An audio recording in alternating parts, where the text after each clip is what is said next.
till I reach the top somehow.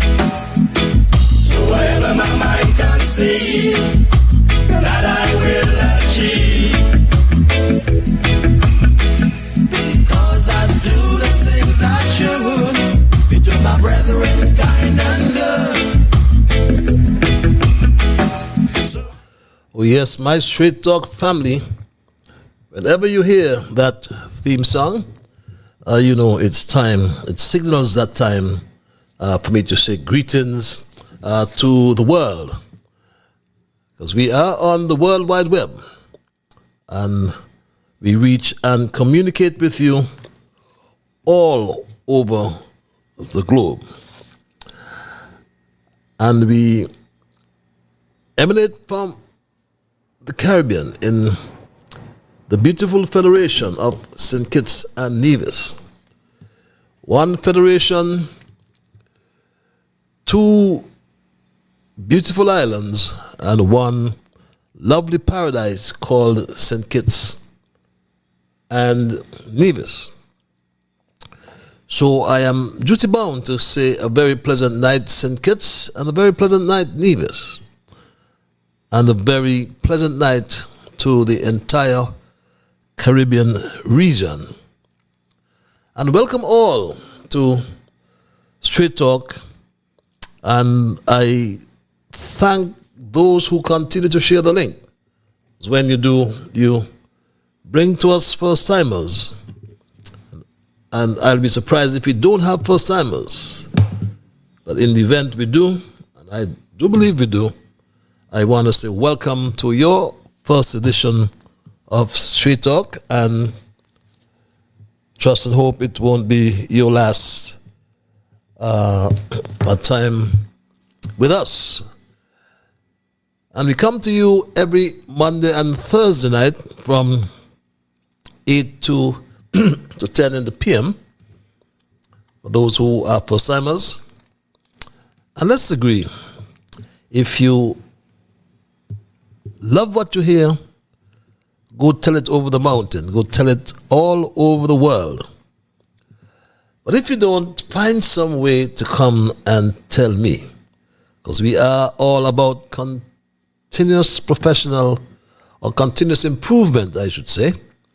And Straight Talk facilitates, promotes all issues, or I should add, we promote free expression on all issues of national, regional, and international interests, be they legal, be they environmental, be they technological, social, economic, and or political issues. On Straight Talk, we try to raise the level of national, regional, and international discourse. We try to raise the level of national consciousness, national, regional, and international consciousness, I should say, by alerting all our people to their rights, to their responsibilities, and certainly to their obligations. My name is Ian Patches Liebert, and I give Almighty God thanks for blessing me with yet another opportunity to join you in conversation on yet another occasion. And for you first-timers,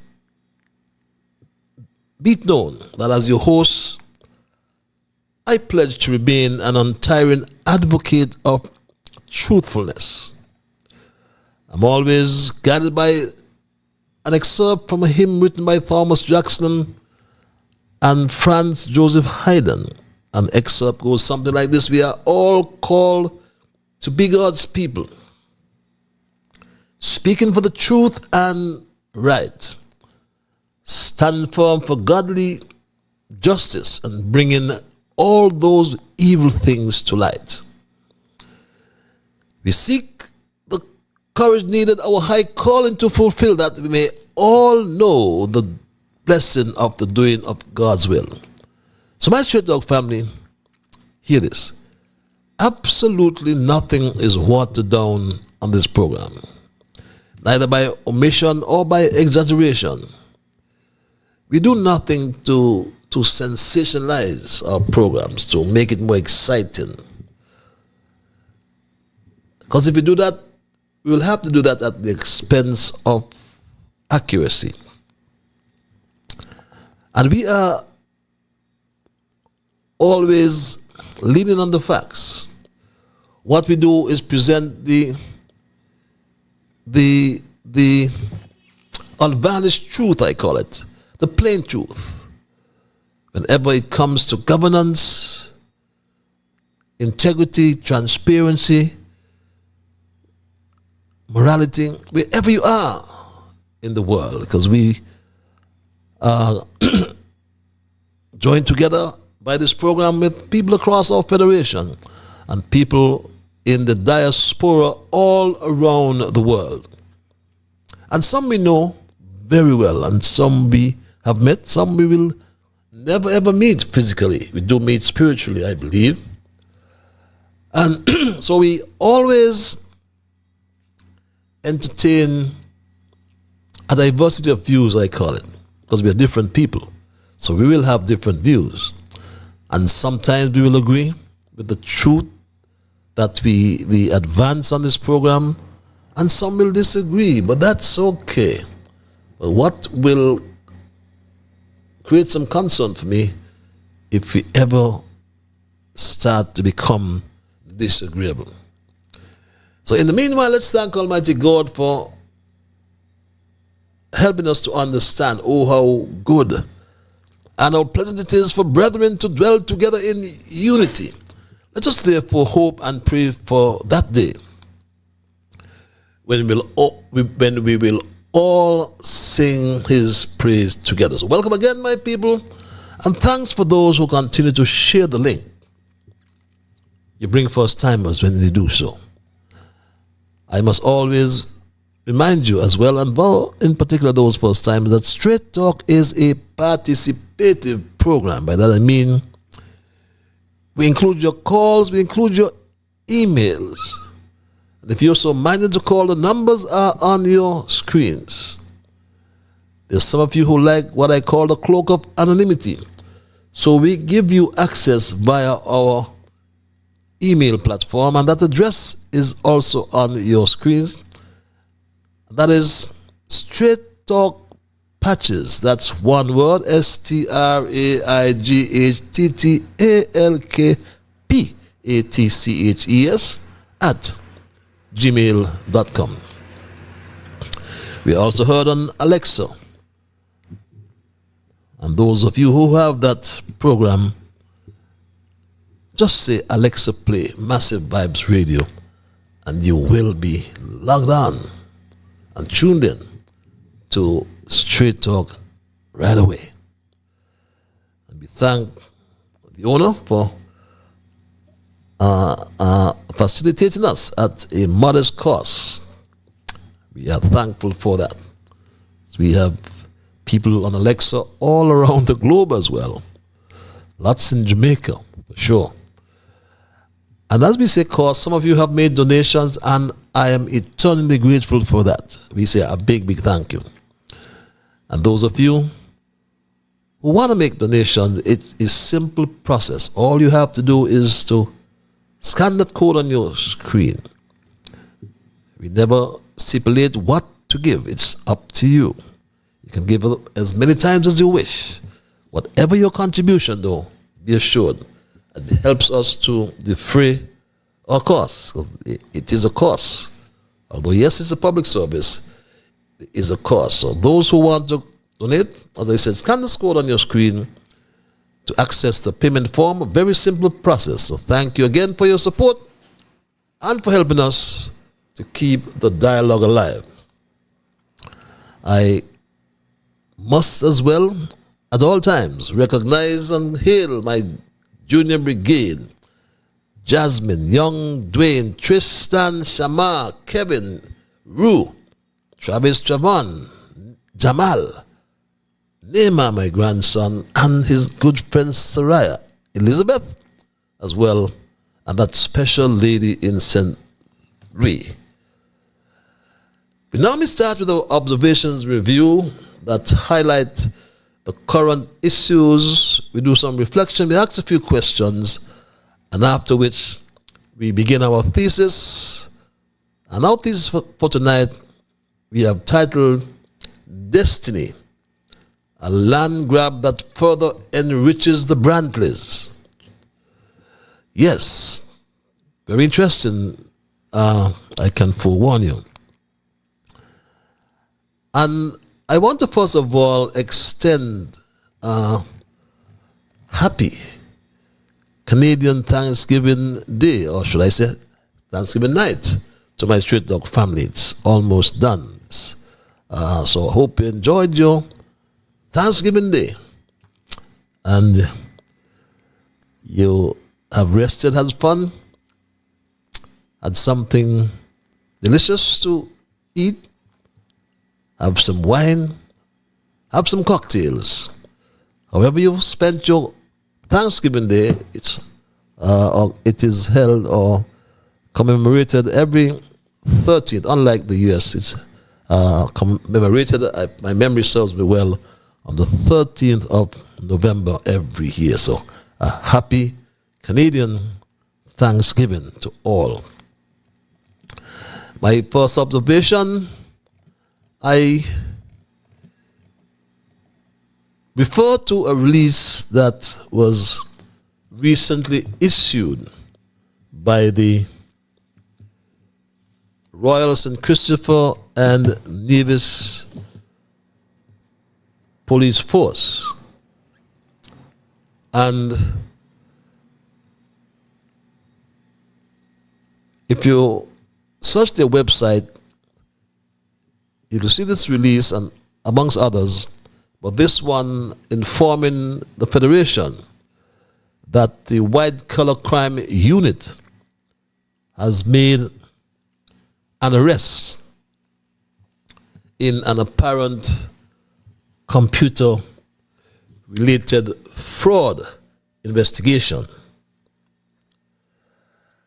But Straight Talk notes, however, that the Royal St. Christopher and Nevis Police Force had remained silent about a criminal complaint filed against the St. Kitts, Nevis, and Anguilla National Bank.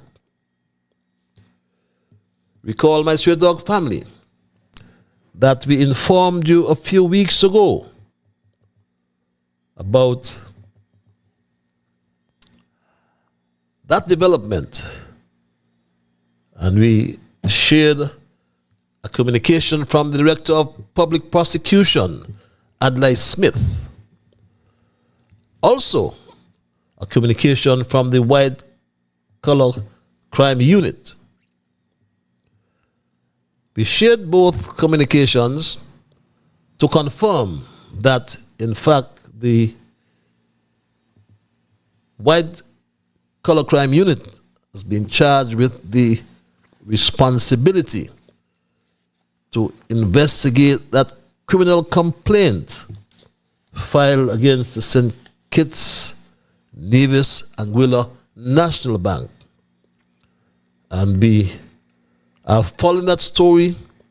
We won't give up on that story until we hear an official release from the Director of Public Prosecution, Adlai Smith, and of course, or the Commissioner of Police, James Sutton. We observe as well, my Straight Dog family, that the Eastern Caribbean Central Bank is also silent, and this raises concerns for us here on straight talk. And all we promote and all we ask for is that justice remains blind and justice be applied without fear or favor. Whether it's the bank or it's about 3 Brazilians. Justice must be applied across the board. So Straight Talk will therefore continue to follow this story about the serious criminal complaint filed against the St. Kitts, Nevis, and Anguilla National Bank.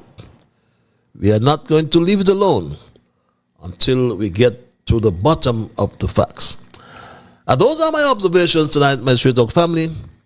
And I move right into my thesis, which I intimated earlier. I have titled Destiny, a land grab that enriches or further enriches the Brantleys.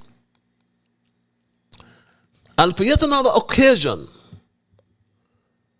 I have come before you as a voice of conscience. I have come before you, but as a citizen as well. But I am outraged. I am disheartened, my Straight Talk family, and I am deeply concerned. There's a well-known quotation by John C. Maxwell, which states that, and I quote, "True leadership must be for the benefit of the followers and not to enrich the leader."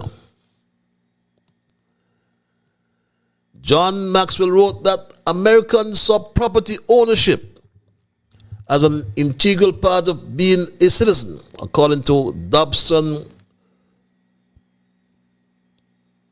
2013 in the paper Changing the Profile of Communities. But what we are witnessing here in St. Kitts and Nevis, my Straight Talk family, is the greatest land grab in the history of our Twin Island Federation, dressed up in fancy words like destiny, special economic zones, sustainable development. Then Mark Brantley tries to fool us with his fancy talk, my Straight Talk family, about land grab. You talk about land grab, those are land grabs. Because land grab to me is when you grab and you don't do anything with it. You sit down on it. But if you grab a piece of land and you develop it so that people can get jobs and the economy can move forward, then I would not describe that as a land grab. I describe that as investment. It is advancing our economy and advancing our island. Very interesting perspective, my Straight Talk family. Advanced by Premier Brantley. But we ask, what about the property grabs? We have learned of the property grabs by Mark Brantley himself, my Straight Talk family. And we can think of, I mentioned earlier, or before, I think I mentioned before, I mentioned the sea spawn, for example, my Straight Talk family. I mentioned before, and I failed to provide you with that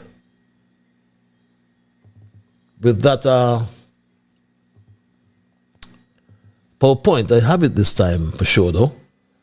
Yes, I do. And we asked Mark Brantley, what about his property grab as well? Because he has bought this tourism or had transferred to him perhaps, over 10 years ago, and it has remained closed. So why is there no investment, Mark Brantley? You have also somehow acquired the Caribbean Cove and did nothing to it. So are these property grabs? When you're trying to make the point that citizens on Nevis have their parcels of land, but they do nothing for it or with it. And that's wrong. Is it right for you to acquire these properties as well, and many more? I will tell you about in due course. Acquire these properties. The last time C-SPAWN was used, I said, was the last election that accommodated some citizens or people, I should say, one of their citizens, from the Dominican Republic. They were housed there, bundled there for the elections. But it's okay for you to grab your property, lock it down, or your properties, lock them down. Okay for you. But let me be clear. What is expected to happen in the south corridor of Nevis is a fire sale of our heritage, a betrayal of our people, and a direct assault on our sovereignty. Remember, 3 years ago, my Straight Dog family, 3 years ago, Premier Brantleys sat in the one radio station and spoke to the visions of a vision for the South Coast Road. It was just before elections in 2022. We want to do that South Coast Road to open up the south coast of Nevis for development. I've dubbed that our Southeast Peninsula 2.0 because we recognize this Kennedy Simmons Highway in St. Kitts opened up the Southeast Peninsula for development. We want to do the same because from you leave Long Point all the way around to Gingerland, there's no development, no infrastructure. We want to change that. And that's what he said. He drew parallels, my Straight Dog family, to the Kennedy Simmons Highway, which opened up St. Kitts for local development. But today, what do we see? A white foreigner from South Carolina, Buddy Darby, who promised us that he will generate billions of dollars, yet he owes the St. Kitts Nevis National Bank millions, having sold so much acreage of land. He promised us a golf course and 2 5-star hotels. Where are they, you may ask? What do we see? We see that promise hijacked by greed, hijacked by foreign interests, hijacked by the illusion of prosperity. And in comes Belgian-born Olivier Janssens, a man with no roots in this soil, no lineage in our struggle, and no mandate from the people of Nevis, never mind the people of St. Kitts and Nevis. Yet he unveils a plan to transform our sacred South Coast into what he calls a Monaco, Dubai in the Caribbean. My Straight Dog family. Hello fellow Neviches and Kittitians. My name is Olivier Janssens and I'm the founder of Destiny. I have been proud to call myself a Nevisian for almost a decade now. And in that time, I have come to see both the challenges and the immense opportunities of our island. Around the world, special economic zones have transformed entire nations. Dubai is perhaps the clearest example. What was once a small trading port is now a global hub of wealth, innovation, and opportunity. Europe has Monaco, and the Middle East has Dubai, but the Americas still lack their own equivalent. I believe Nevis can seize that role. The first country in the Caribbean to create a modern zone of this kind will not only uplift its people, but could become one of the wealthiest and most desirable regions in the world. When I looked at Nevis, I saw a place ready for transformation. The southern corridor of the island is today completely undeveloped and sadly in decline. Erosion eats away more land each year. Yet this very area, if properly managed, holds the potential to become the engine of Nevis's future. And here in my Street Talk family, what seemed to be an AI-generated presentation, my fellow Nevisians, this Belgian, white Belgian, pretends he's one of us,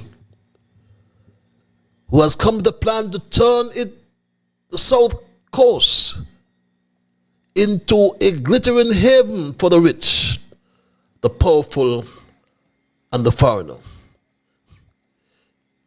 They call it destiny.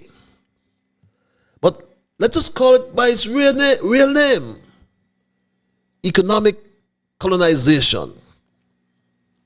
No matter what they tell us now, this destiny zone is not about us. It is not for us.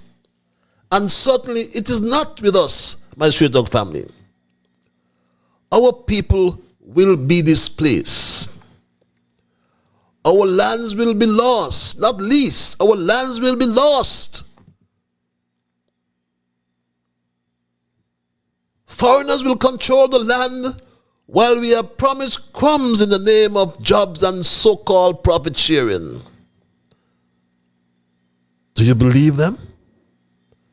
And to make matters worse, my Street Dog family, every soul who dares to live in this zone, whether they seek citizenship or not, must pay citizenship by investment fees, according to Premier Brantley. About the connectivity with CBI. Now, one of the things that has been said or mooted in the agreements that are being negotiated is that every single proposed investor in that South Coast project will have to pay the registration and processing fees for citizenship by investment, even if that person does not then want it or apply for it.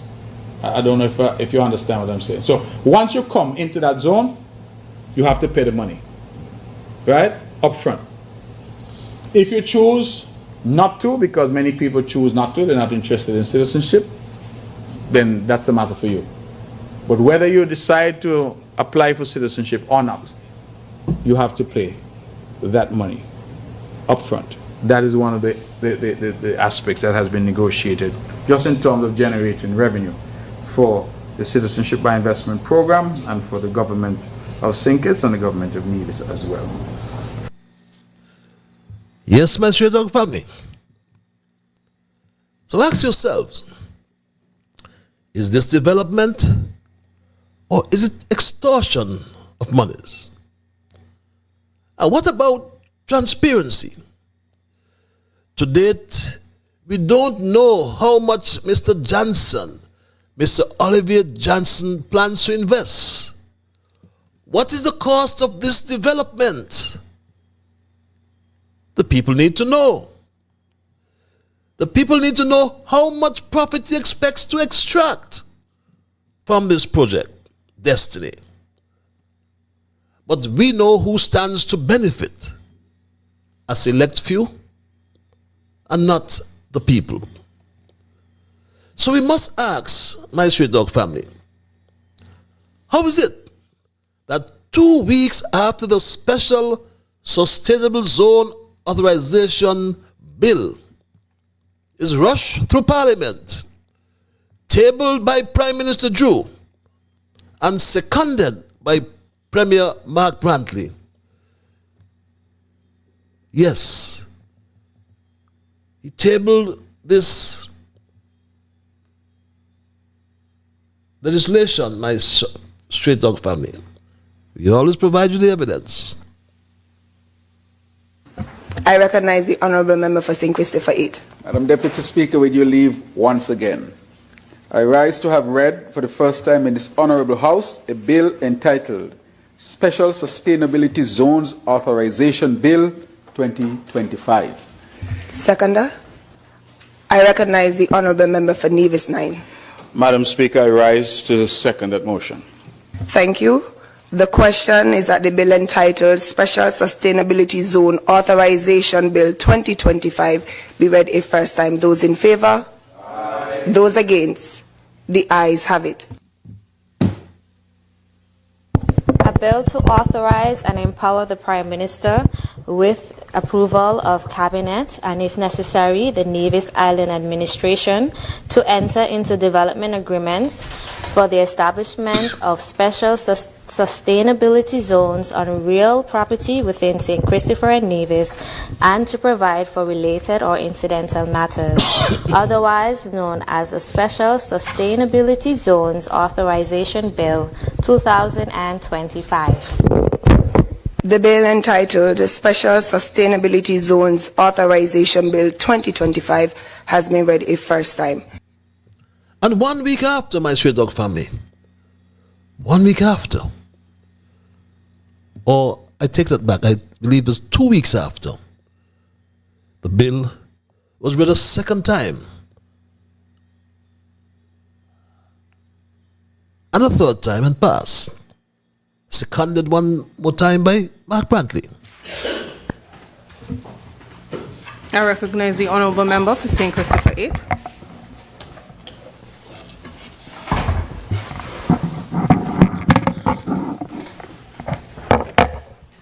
Space in this place. Madam Speaker, with your leave, I rise to lead the debate of and have read for a second time in this Honourable House the bill shortly entitled the Special Sustainability Zone Authorization Bill 2025. Madam Speaker, this bill gives our country a practical tool to attract foreign direct investment and create long-term job opportunities while protecting our environment. It is a framework for doing big projects the right way. Yes, my straight dog family, the rules were suspended. It was read a third time and passed into law. But this destiny proposal is suddenly revealed by the investor. Who is really behind this? What was promised and to whom? And why is our country being carved out like a commodity on the open market? King's Counsel Charles Wilkin and others have raised red flags, and we thank them for their courage.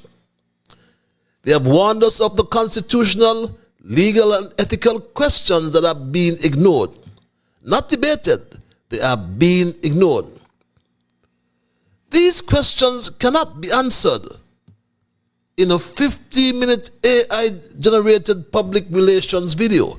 Not at all, my straight dog family. Where is the public consultation? Where is the environmental assessment? Where is the voice of the people in this grand design that promises to add 10,000 new residents to Nevis? Not to St. Kitts and Nevis, to Nevis, my straight dog family. 10,000 new residents will be added to Nevis. And I repeat that 10,000 residents will be added to Nevis. And I did not fabricate that, my straight dog family. This came from the mouth of Mark Anthony Graham Brantley, my straight dog family. He said this. Okay. The only one realtor, so to speak, that is in representing the company at this point? The only realtor that I'm aware of on Nevis that acts for the company is 17 Degrees North, that is owned by my wife, Sharon Brantley.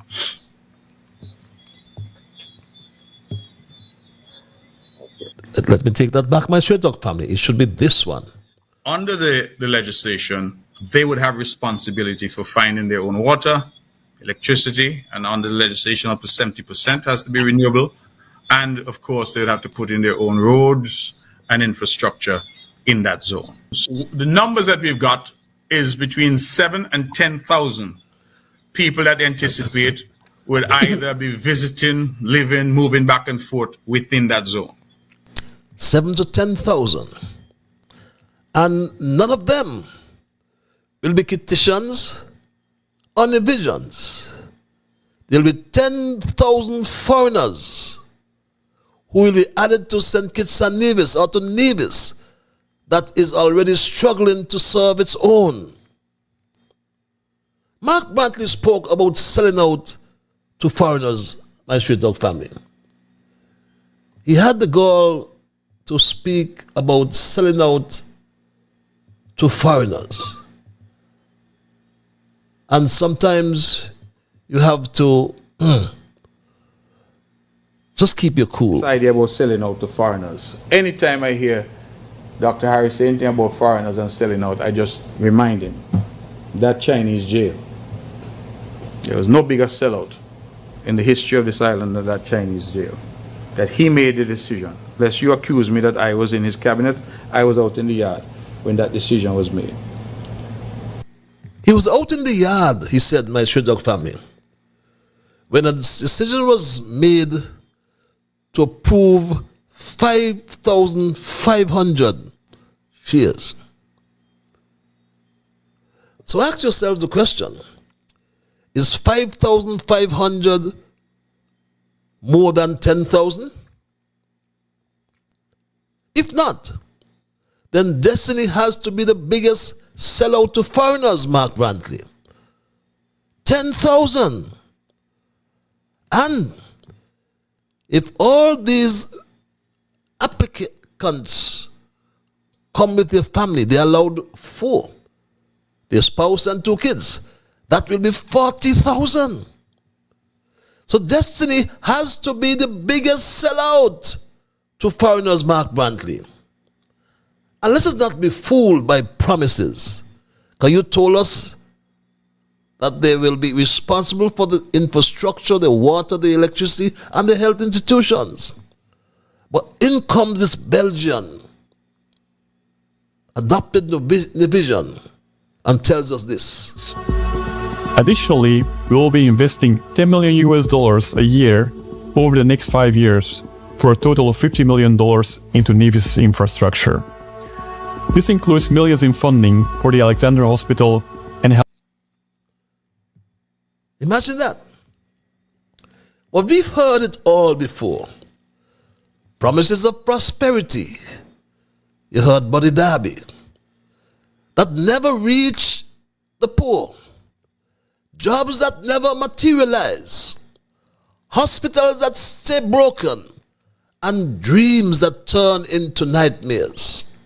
Meanwhile, the political architects of this scheme, Terrence Michael Drew and Mark Anthony Graham Brantley, stand to become the wealthiest politicians in St. Kitts and Nevis, while the people will be sold out for foreign or Bitcoin cash. This is not development. This is dependency. This is not partnership. This is plunder. This is not destiny. This is disgrace. We must rise. We must resist this, my straight dog family. Let us examine this destiny closely. If it's approved, and the way they are railroading it, this project, it will be. But if it's approved, the firm of Daniel Brantley, which the Premier has majority ownership, will receive as a service provider 15,000 times 10,000. That equates as $15,000 as a service provider, to be clear. Times 10,000, and that's the minimum. Daniel Brantley stands to earn $150 million. I'll say it again. If the approved firm, which is likely to be the approved firm of Daniel Brantley, in which the Premier has major or majority shareholding, it will receive as the service provider $150 million. Hear this, my straight talk family. Sharon Mama Brantley. Sharon Mama Brantley has been touted as a good realtor, my straight talk family. According to her husband, Mark Anthony Graham Brantley. He said this about Mama Brantley. He said she is a good realtor. He said this. But I have continued to say, my wife has been a licensed tax-paying real estate business for 20 years. I have a wife who has a master's degree. I am not really even focused on this talk about my wife. My wife is working as she's entitled to do. She's a professional and she's giving a service. And certainly if you have property to sell, I suggest you call her. She's very good at what she does. Very good at what she does. And what she's doing, she's the go-between between Olivia Johnson's and the potential and the landowners. He said this.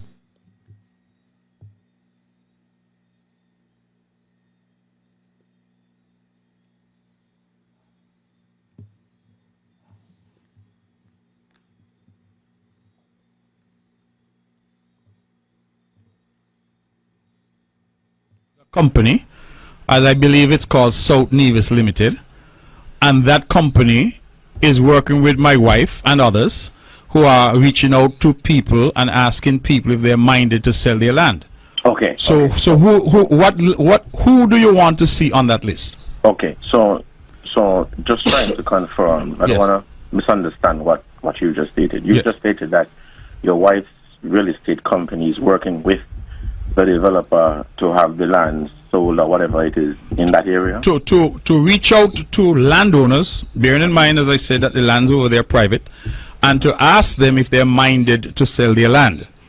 So she's acting as a go-between between her client, who's the developer, and landowners, and asking if they're minded to sell their land. So she's a good realtor and acting as the go-between the land developer and the clients or landowners.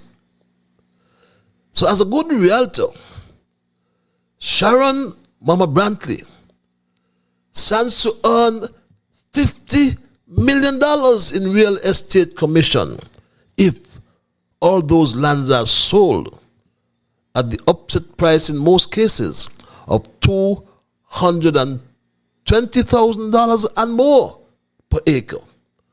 And there are 24,000 acres, or take that back, there are 2,400 acres to be sold. So Sharon Mama Brantley stands to earn, get that right, at 5 or 8%, $50 million in real estate commission. Now, Mark Brantley and Terence Drew, as I mentioned earlier, went to Parliament, passed a law. 2 weeks after, Mark Brantley, the NIA received a proposal from an investor. My wife, Mama Brantleys, knew the investor before me, and she became the go-between the landowners and the investor. Offers of $250,000 per acre were made to some landowners of the 2.4 thousand acres, making a total of $600 million to be paid for the land. Sharon Mama Brantleys, he told us, is a good realtor, and he will recommend her to anybody. So the minimum commission, Sharon Mama Brantleys will be paid 8%, amounting to $50 million. Now, according to Premier Brantleys, whether these 10,000 people become citizens or not, they will have to pay the fees. And I mentioned, and I need to repeat it, the law firm Daniel Brantleys, in which Premier Brantleys is the majority shareholder, will possibly generate $15,000, I should add. I said dollars. That should be $15,000 per application. Therefore, from 10,000 applications, that's the minimum, they will earn $150 million. Well, my Street Dog family, if the prison project was a big scam in St. Kitts and Nevis, then the Destiny project is going to be the biggest scam of the century here in the Federation of St. Kitts and Nevis. Premier Brantleys claimed that he was in the yard when the cabinet approved the prison project. But he cannot deny the part he continues to play in this, the biggest scam of the century to date, as he was very integral in the passage of the enabling legislation for Destiny. I played that earlier for you. But do we know, my Street Dog family, that cryptocurrency is legal in St. Kitts and Nevis? Do we know that St. Kitts and Nevis has a proactive legal framework that facilitates its use for various activities, including as a source of wealth for its citizenship by investment program for the CBI? The Eastern Caribbean Central Bank, nonetheless, advises caution, reminding that the public ought to understand that the EC dollar is the sole legal tender and cryptocurrencies are volatile and not regulated by the ECCB. The supporting legislation was passed way back in 2020. The Virtual Assets Act 2020 provides a legal framework for virtual asset businesses.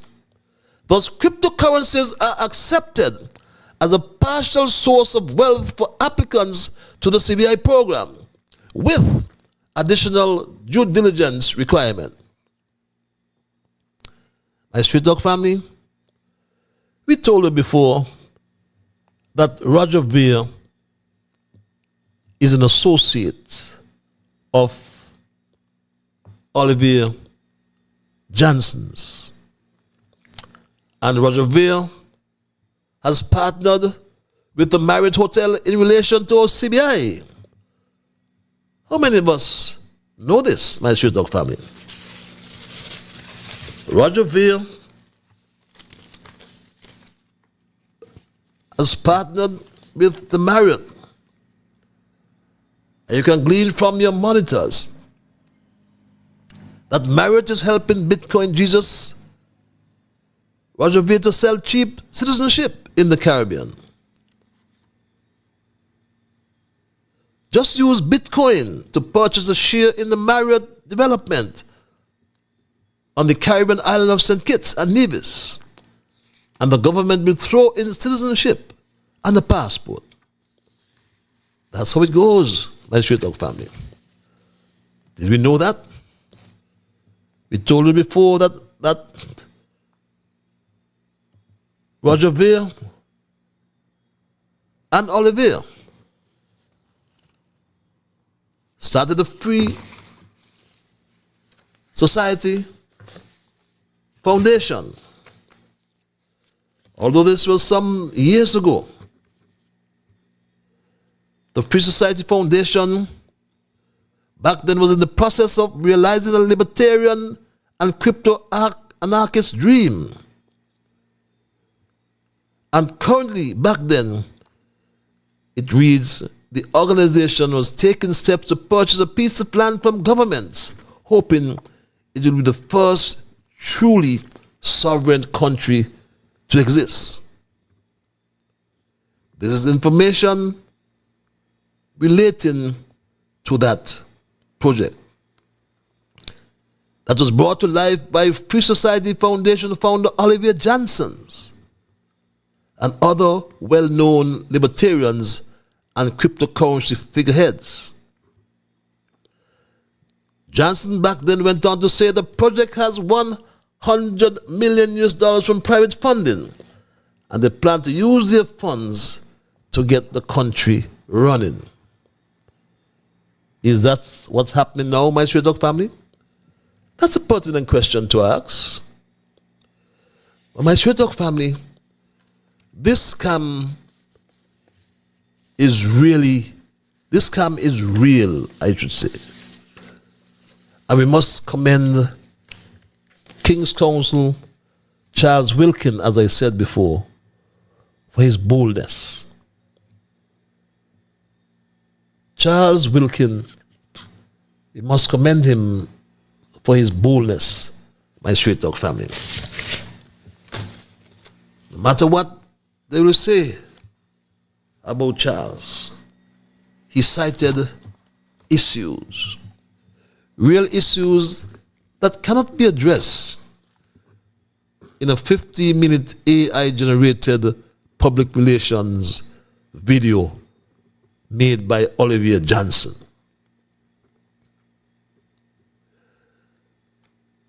My Straight Talk family, lots of issues were raised by Charles. What will inevitably happen if the government does not disclose its real intentions fully is the act will be tied up in litigation all the way to the Privy Council, and there will be no development under the act.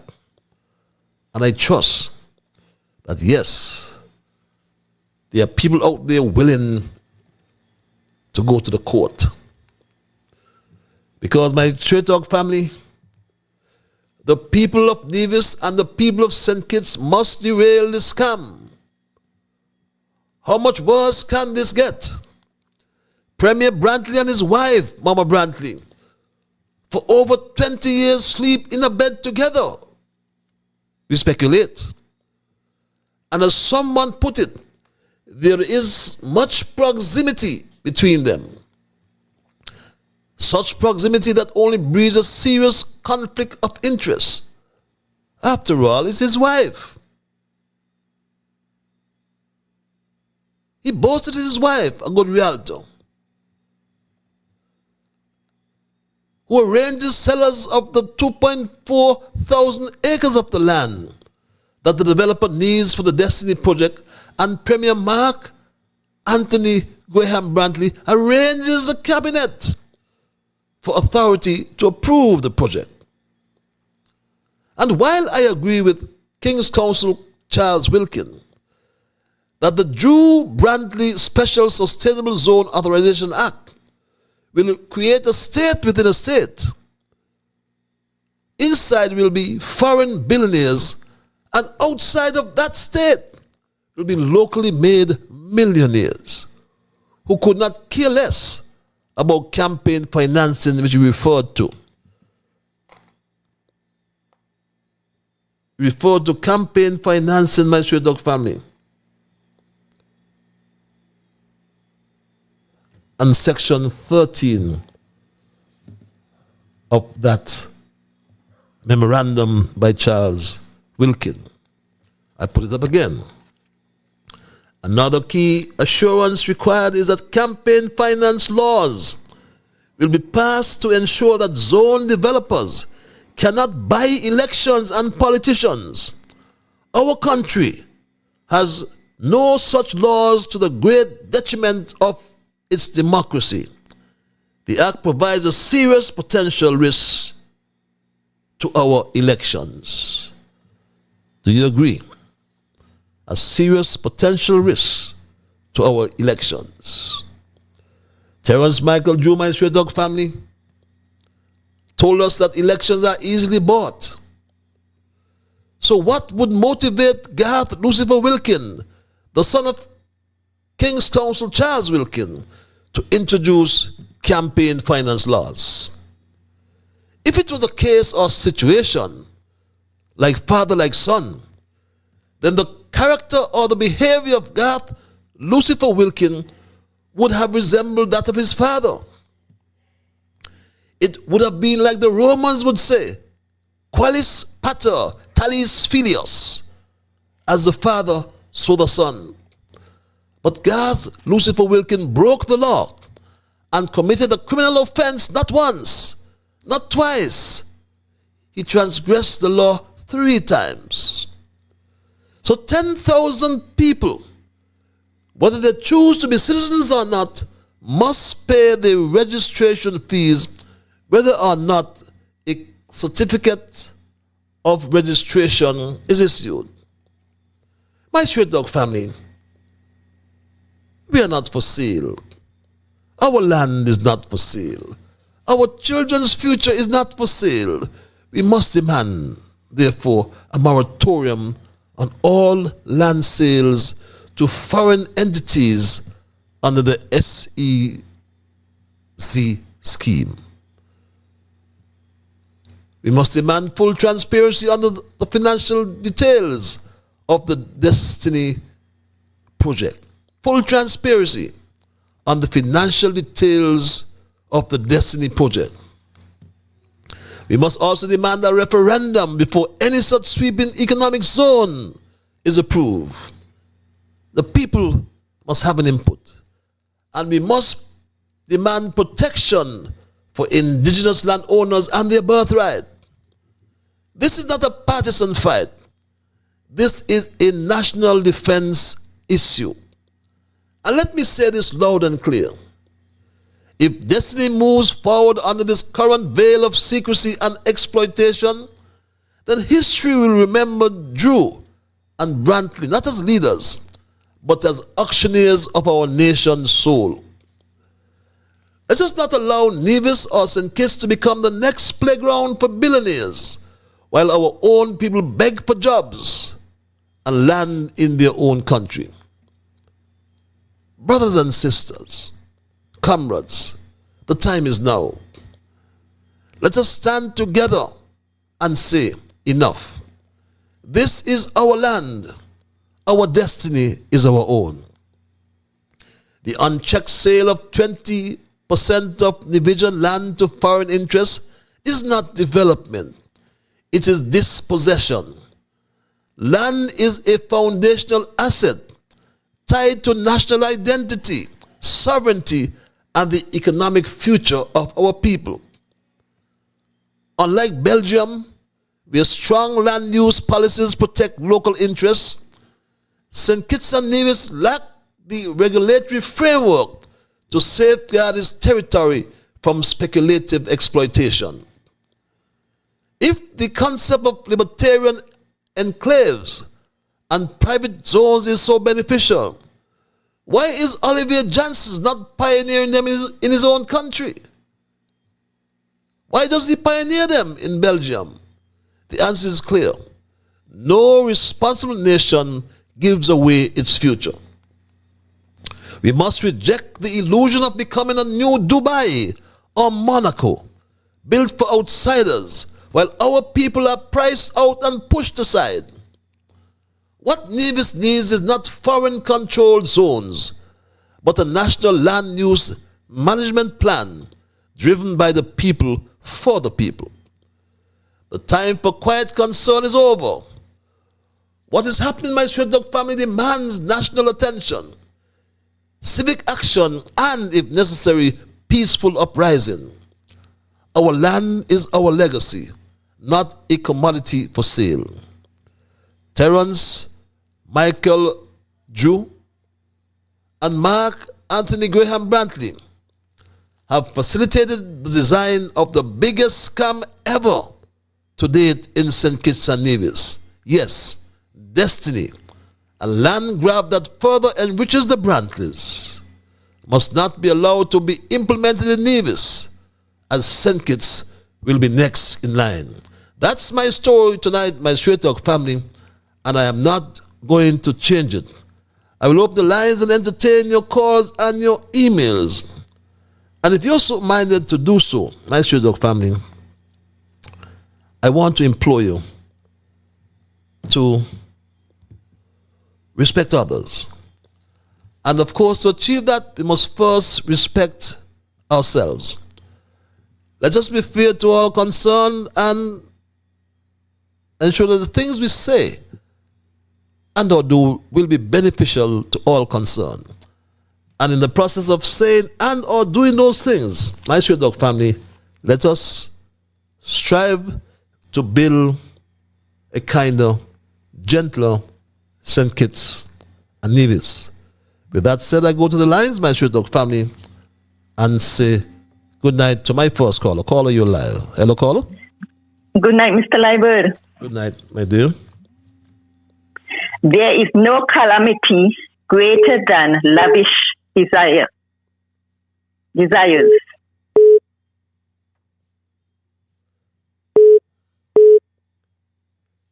Greater than lavish desires? Yes. Mm-hmm. There is no greater guilt than discontentment. Greater guilt than discontentment. And there is no greater disaster than greed. Discontentment.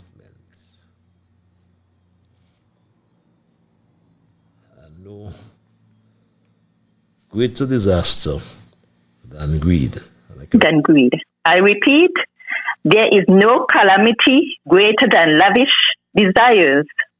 There is no greater guilt than discontentment. And there is no greater disaster than greed. Have a great evening. Have a great evening as well, my dear. We go back to the lines at 9:04. Caller, you live. Hello, caller.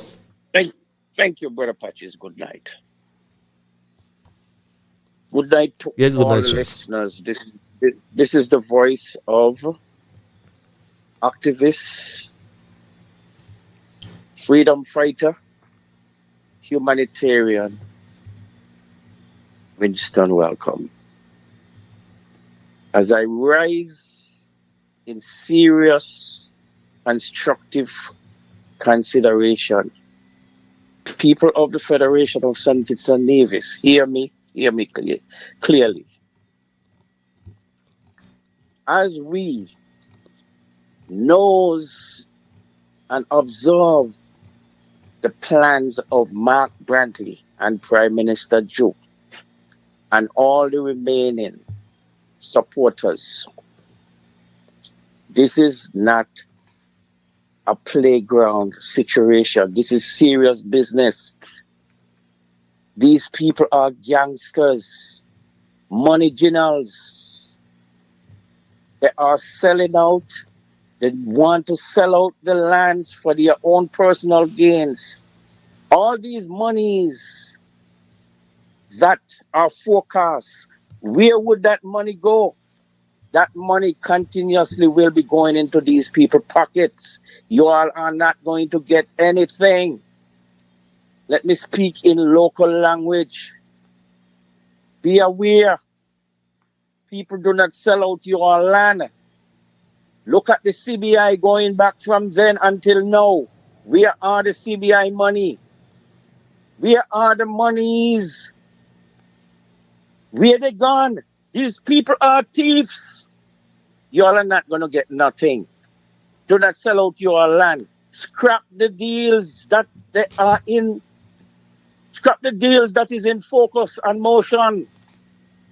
People of Nevis, rise up. Get rid of Mark Brantley. Get rid of all those people who are planning to sell you all out. You all want to be slaves in your own land? And this Belgium man, let him go to another country. Go to Antigua. Go to Dominica. Go to Barbados, but not St. Kitts and Nevis. We will protect St. Kitts and Nevis. We never grew up in riches. And we are satisfied and humble. Why riches now? You are not a part of that richness. Let these people keep sailing to another country. Nevis and St. Kitts are not for sale. Our land is for the indigent or the nationals, or call it the locals. Let these people go somewhere else. We don't need them here. Okay. Willful waste is a woeful want. Keep your lands. Let this zone go. These are cult. These are cult organizations. We don't need no false, fake, thieving money. We don't need these people. Rise up against these people and run them out the country. Okay, my brother, thanks a lot for your intervention. We go back to the lines at 7 past 9 o'clock. Caller, thank you for holding your line. Hello, caller. Is that me, Patches? Yes, sir. Yeah, Patches. I think you recognize my voice. Anthony Ross. I'm not going to be making it a habit of phoning in all the time. But on this matter, with that proposed land assembly in Nevis, it is something that people have got to really take very seriously. The first thing is, what is being sought right now is not illegal. Okay? But because people have a right to do something, does not make doing it the right thing. Here, what we've got is a government, and not only Nevis government, to a large extent the St. Kitts government too, and perhaps a lot of the other governments in the Caribbean area. Their leadership have failed to generate wealth. They have failed to do things in these countries which have the capacity to generate wealth. The fishing industry, agriculture, technology, go and generate wealth. Do not just sit around and be selling off the future of generations yet to come. You look at a country as big as Canada, all kinds of land, and they've got something they call FIRA, F-I-R-A, which is the Foreign Investment Review Agency. And it tends to keep a check on what politicians and so on would try to do. In a lot of the work that I was involved in up north with Aboriginal societies, there was something introduced called an Impact Benefits Agreement. And the Impact Benefits Agreement, as a matter of fact, there was one of them that I assisted even in Belize. It says that when you're coming into these areas and you're going to do anything that has such a big impact on people, there's got to be provisions to look after the people. And it's not a situation that you say, okay, fine, we're going to find you so many jobs.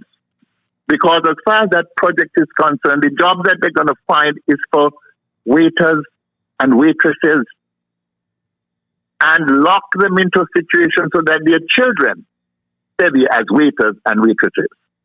Now I'm going to tell you, one of the things that was done, I don't want to say with it, one thing that was done is that in these impact benefit agreements, you decided, okay, you're going to be here for whatever term.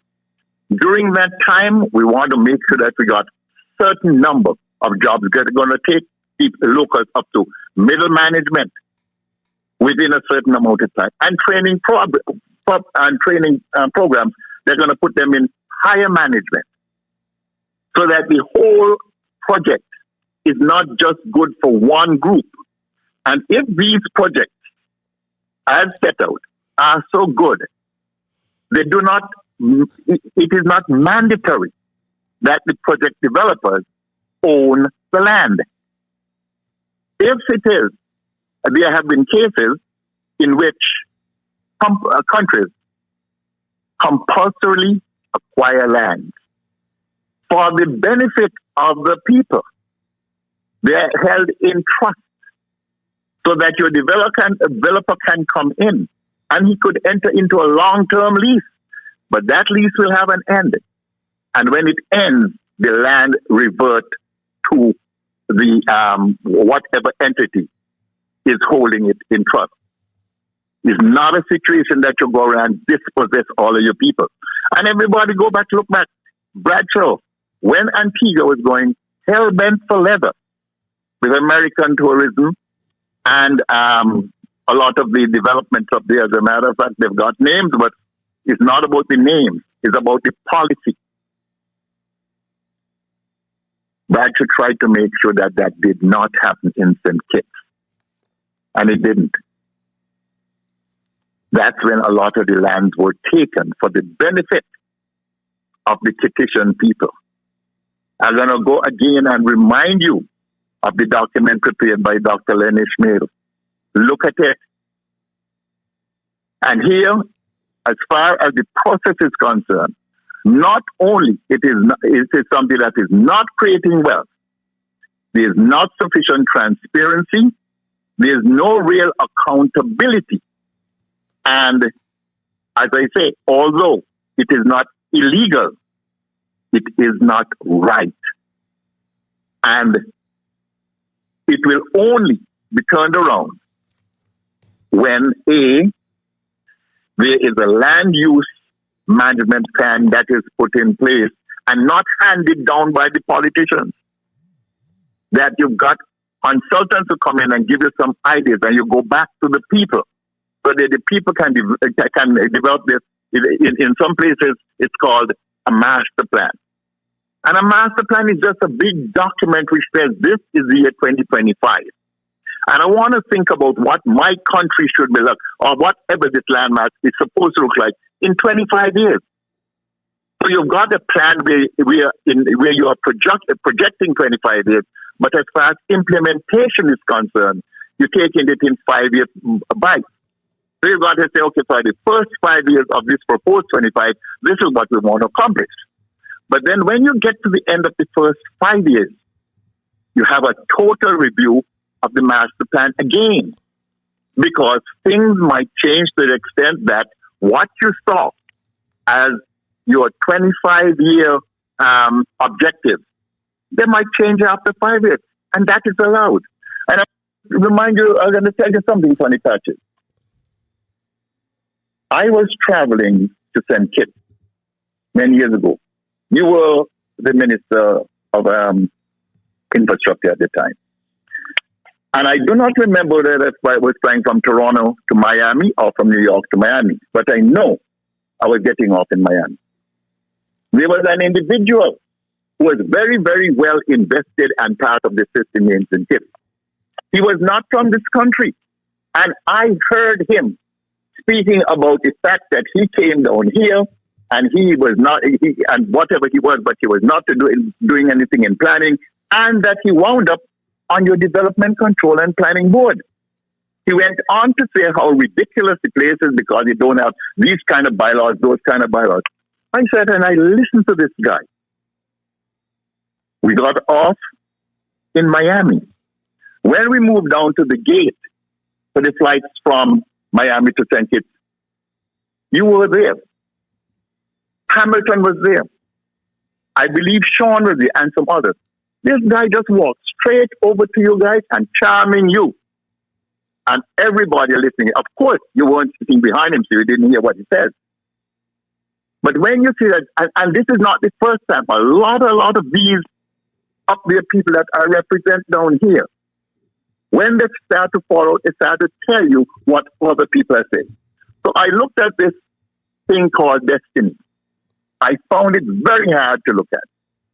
because I understand the concept. And although I will say, if handled properly, it could be of real benefit, I say not the way that it's structured. So that if it is that Nevis, the people of Nevis, want to go ahead and get this project going, sure, get it going. But make sure that the land is not sold off. Because if it is sold off, what do you tell your grandchildren? For instance, right now, if Rancho had not captured all of the sugar lands in St. Kitts, what would have happened? So you've got history. You got history on your side. I suspect. And what I think is, pardon me? Sorry, go ahead. Sorry, I want to say something to you. Well, no, cut me off. No, what do you want to say? I was saying I've seen. It's not just Nevis. I've seen an advertisement for a town hall in St. Kitts, I think, on Thursday, and I was wondering, as I listen to you, I can sit up and listen to you all night, but that would be unfair to the other callers. I'm going to give you a right to refusal to perhaps let us discuss this Destiny project and the sustainable development zones on a program. I don't know if you will be so keen to lend us your expertise at no cost to us. Well, you can't tell me whether the cost or not. You didn't send me to school, so I do not see that it could be a cost. Yeah, go ahead, sir. I'll just speak because I'm not. Well, but I'm not being retained. So because I am retained, but the other thing is, I got background in these areas. Yes, that's why. There's a town hall meeting when? I think it's Thursday. The site advertised for Thursday. Coming Thursday at the. Okay, if it is, and you send me some particulars, I will tell you I will come. But this is not a situation of a one-shot deal where we're bringing people on one thing. This is a process that should take months before you get a working paper that is passed up. Okay? And this thing here just smacks of nepotism, it smacks of everything that is wrong. And having said that, the process particularly is wrong. Maybe the project has got merit, but the process is very, very wrong. It gets you nowhere. Okay. Thank you, Patches. Thank you very much for your intervention. I know we gave you some time. I know some people would be saying I'm a little bit unfair, but nonetheless, it was a contribution. It was an intervention that we ought to have listened up to, and I trust we have been better informed with that presentation. Caller, you're live. Hello, caller. Yes, Patches. Good evening, man. Yeah, good evening, Patches. How you doing, man? I am peaceful, my brother. Yourself? Pretty good. Anyone who's listening tonight and who has listened to that gentleman last time he was on should be thankful for that commentary. And thankful to that QC Wilkin that, put out his comments as well. Patches, on the Nevis end, no one can tell me or convince me, rather, that there is no conflict of interest here. I don't know why the Premier has entertained these developers with lands that's not even owned by the government. They're talking about private lands. Therefore, all technique and tactic will be used to get that lands away from these people. Trickery and deceit. Some people, we gotta really put this in perspective, Patches. The lands are already being sold out. Persons who are desperate and who need fluid cash, they're already sold out, Patches. These developers already got X amount of acreage, you know, going in their direction. I don't know if the deals of the transactions are finalized, but it said that they already they already got maybe 1,700 acres of land already. The transparency is not there. So we are going to continually speculate. You hear what that gentleman says? The land, one of the things of one of my biggest thing is the lands is going to change hands. Whether the project comes to fruition or not, they are moving rapidly, like the road runner. Man, this guy, imagine we have a white guy talking to us and telling us that he is Nevision and petition. Man, this stuff is absurd, man. Why this got to happen in our little island, Enriches and Nevis? I'm going to toot something that a big brother tells me every day. We got to make these people unwelcome. We got to put them placards up. We got to make it be known to them that they're not welcome here and create some turmoil. It's the only way we can slow down or stop this process from going forward. The only way we can stop dispatches is by creating that turmoil and that instability. We can't stop this any other way. These people got some massive money. And when they take ownership of these lands, we are not going to get it back. I mean, man, I want to just say thank you to that gentleman that just called in. Okay. Patches. Yes, one of the biggest things, the only way that we can really mobilize is if we can get these labor supporters to understand this is not the way of our first national hero. We need to get the labor supporters from underneath these crooked leaders, these crooked politicians. We got to get off of the party line. We are too divided. We are not seeing enough agitation. Man, the Gen Zs all around the world is collapsing governments.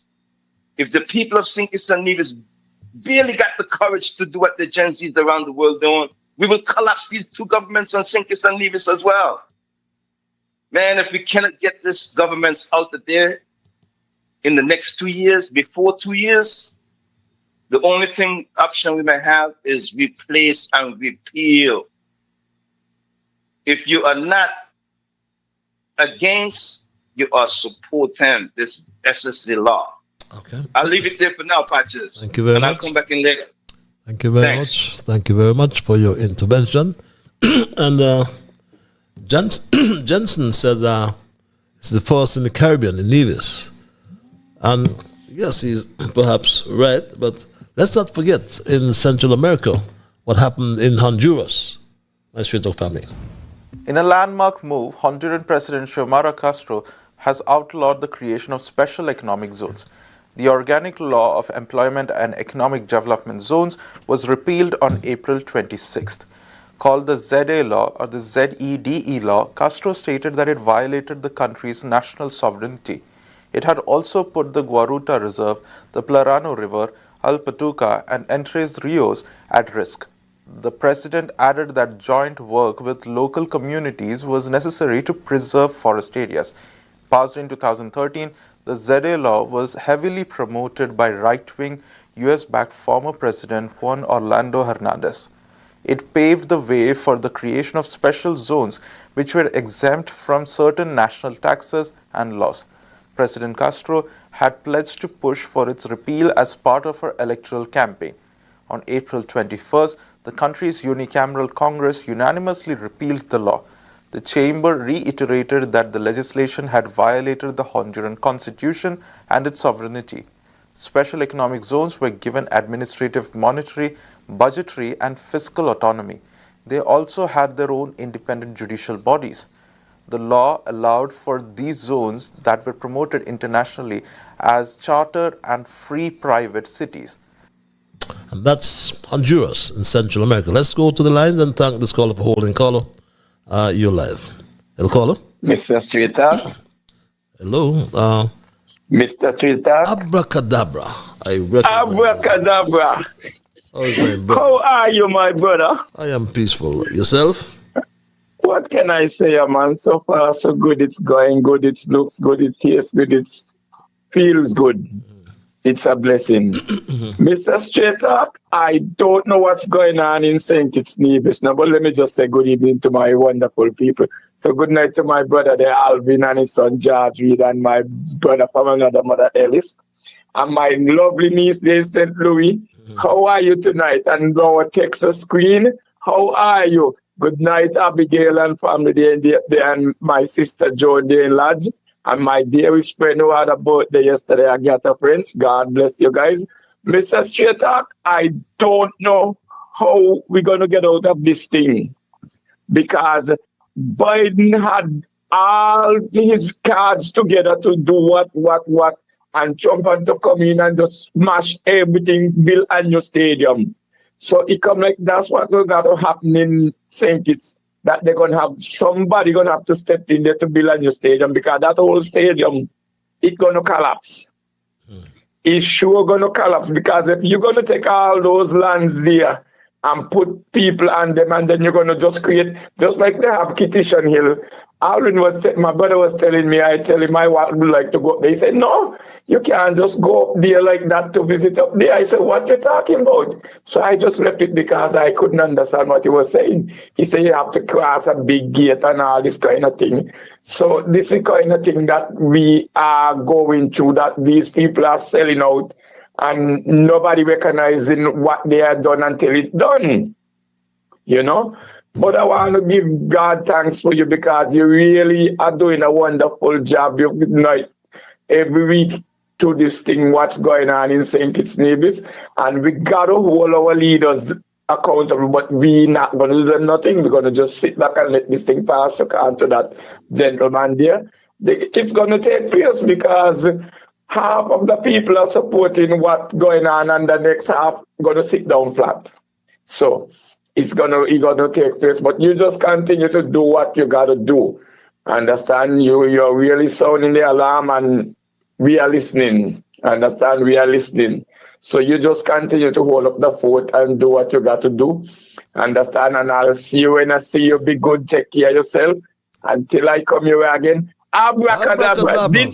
Ditto. Yes, thanks a lot for your intervention. This email reads, the disgraceful chief ill advisor to the Prime Minister and ignoble character appeared on radio last week criticizing the lawyer Charles Wilkin, a renowned and distinguished legal luminary, for the post he made in respect of the SSZ or the SS Zone Act. Imagine this unlearned so-called advisor had the impudence and temerity to say that King's Counsel Wilkin is wrong with what he has written, and went on to give his dumb reason as to why. I became so amazed and astonished, because I never heard where in the world a fool has the right to criticize an academic. These people only left relishes himself in things unlike being in things. Anyway, I'm not surprised, because so is a vehement hater. He is so a vehement hater of Charles Wilkin and the entire Wilkin and Kelsick families. No wonder so many people are still questioning how the hell the Attorney General find himself in bed with his Labour group of haters. It's only left one now to speculate how well is the relationship between the father and son. I, for one, don't believe there is an amicable bond and affinity between them, reads this email. Premier Mark Brantley reads this email. You continue saying that no matter how you treat the people of Nevis, they continue voting for you, election after election. Well, Mr. Brantley, you seem to be saying and suggesting indirectly that Nevisians are stupid people. And if that is so, you are right to call us stupid. However, that is not the case, though, because you fully well know that the elections you have won were not fair. You continue to cheat the process each and every time. Take, for instance, the last election and your seat particularly. Pat Bartlett beat you, but you are so dishonest and corrupt, and you know what you did to get elected. What the hell went on? Why your constituency took such people, and from 8 p.m. to 7 a.m. the succeeding day to count a handful of votes to declare you the winner? Something must have gone wrong. And when your opponent Pat and the people of Nevis shouted foul, and Pat moved to the court challenging the outcome, you knew what you did to ensure that the evidence that Pat and her witnesses had to present to the court will never happen. Talking about Pat filed her challenge out of time was nothing but a red herring. But you see, when you have your friends as judges, what can you expect? A fair-minded, honest, and incorruptible judge who fully understands the true meaning of democracy would have given Pat the time to file out of time and proceed to hear the case. In my opinion, the judge could have relaxed the letter of the law and consider the letter instead. That should mean the spirit, I think you want to say here. Relax the letter and consider the spirit. Please remember, reads this email. Patches, people of Nevis, please remember that Brantley brought in Philippe Martinez. Be careful with the man and his Nevis Dubai. Please run the man and let Brantley seal his home as Dubai Island. I smell trouble. Divisions, be careful that you buy a whip to cut your own ass. I hope that divisions smell trouble handing over the island of Nevis, and you would have no rights in your own islands. Be careful, if something smells stink, it is stink. Divisions, wake up and do not take sand for sugar. Be careful, I smell trouble. More residents coming to Nevis than the population cannot handle. What is the population of Nevis? Brantley sounds like a fool that he was out in the yard when Dr. Harris was dealing with the Chinese. Mark, stay out in the yard. You sound foolish. I need a good between. I would like to know if Mark could refer me to a go-between. That should be, yes. I wonder if my niece wants to sell her piece of land. Help me, please. Read this email. There have been so many discussions on the SSZ. So many persons are not looking at the long picture. They are busy at the shiny pool displayed on Destiny broadcast. When one investor is given so much, is there space for other investors? Mark Bradley has outsmarted us once again. He hasn't gotten what he wanted from the CBI, so he created his own avenue. This is madness. The resources,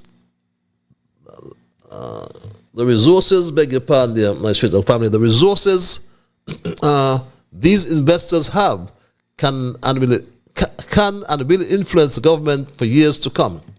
Everything that glitters is not gold. Mark Brantley may be the mastermind for Nevis secession, but the people of Nevis will fall to the money of those who they have imported to rescue them. These may be the last days of good relationships between St. Kitts and Nevis. Drew and Mark have made a mockery of the people for too long. It is time to remove this representation, as it has proven to be a failure wrapped in a pretty ribbon. The people have no input. Let's go back to the lines at 9:34. Caller, you live. Thank you for holding. Hello, caller. Greetings, Mr. Patches. Greetings, my dear brother. How about thou? I'm very good. What about you? Oh, I'm peaceful, my brother. I'm peaceful. Very interesting program.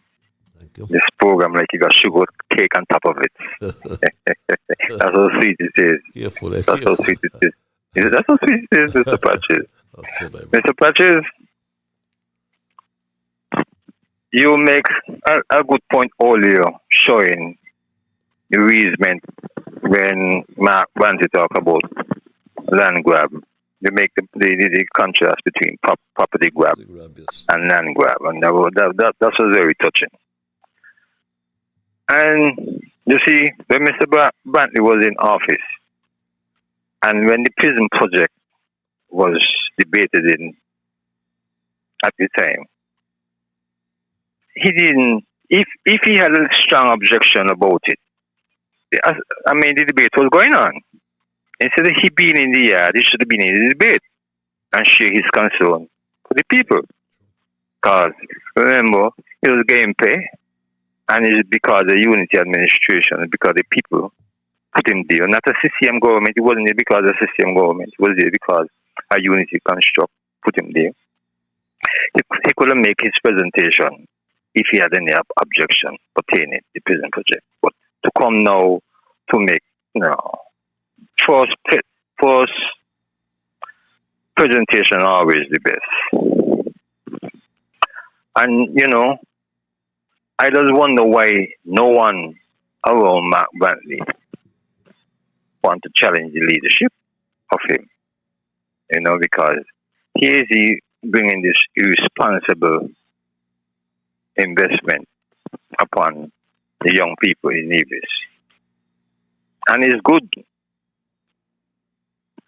to hear Charles Wilkins echoing many of the concerns you raises on Straight Talk pertaining this SSG program. Because when he asks fundamental questions about sovereignty and transparency, those are things you keep highlighting on your show. So when I read and hear Charles Wilkins putting out those kind of reasoning, it's very good for the country. I remember going back to watch Charles Wilkins play football in those days. And he did what he had to do at the time to entertain the people of the country. Even though I may had a little objection with him in the past, making comment concerning the clause, it's always good to hear him make commentary on national issues. Many in here who have influence try their best not to do that for whatever reason. But it's always good to hear persons in this country who have influence make intelligent debate on national issues. And, in his commentary, number 7, if the government want to satisfy the public of their motives, they must disclose in full detail what development they have promoted under the Act and justify why a developer needs to take over government powers. It's common sense. For we to reason about national issues, and that's the beauty about Straight Talk. Bring national issues to the floor so that the citizens can debate and have dialogue. So I was really, very glad when I signed the Observer, the front page, on the issue concerning Mr. Wilkins, a state within a state. It's good when you go into the details of his presentation. You see really it coincides with just one reason: transparency. Yep. Mr. Patches, you continue to be good and stay strong.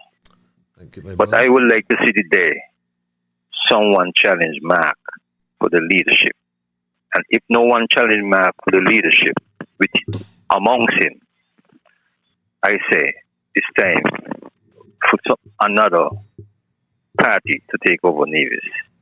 Mr. Patches, you continue to be strong and stay healthy. God bless. Thank you. Thank you. If I wish you the same as well. Divisions.